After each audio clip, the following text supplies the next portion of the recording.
Now special mentions. Alibel Narsireddy garu. అధ్యక్ష, తెలంగాణ రాష్ట్ర ఉద్యోగులు ఉపాధ్యాయులు అందరికీ ఈక్యుబేర్లో పెండింగ్స్ 2022 ఆగస్టు నుంచి ఉన్నాయి. 2022 జనవరిలో పే చేసిన డిఏ ప్రకటించిన డిఏ కూడా ఇంకా పెండింగ్లో ఉన్నాయి. 2023 వరకు చూస్తేనే సగానికి ఎక్కువ పెండింగ్స్ ఉన్నాయి. 24లో కూడా పెండింగ్ అయినాయి.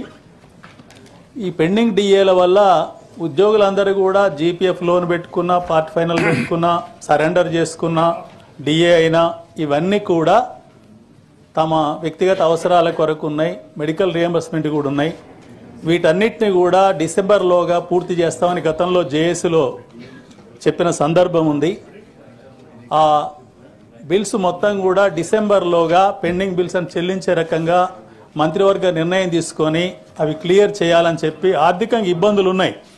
అన్నీ కూడా ఈ చట్టసభ సభ్యునిగా నాకు రాష్ట్ర ఆర్థిక పరిస్థితి ఏంటి, చెల్లింపులు ఏంటి, మొదటి తారీఖున జీతాలు చెల్లించిన విషయం కూడా గమనంలో ఉంది.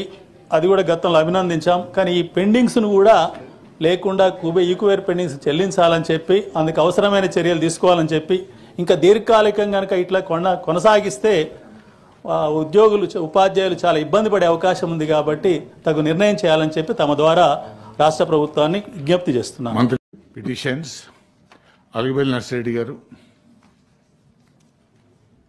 అధ్యక్ష, విద్యాశాఖలో రకరకాల పాఠశాలలు ఉన్నాయి. తమ దృష్టిలో ఉన్నది అవన్నీ 2 రకాల పాఠశాలలు. మోడల్ స్కూల్స్ ఉపాధ్యాయులకు గ్రాంటీన్ ఎయిడ్ ద్వారా జీతం ఇస్తున్నారు. అది 010 ద్వారా చెల్లిస్తే సకాలంలో మొదటి తారీఖు చెల్లించే అవకాశం ఉంటుంది.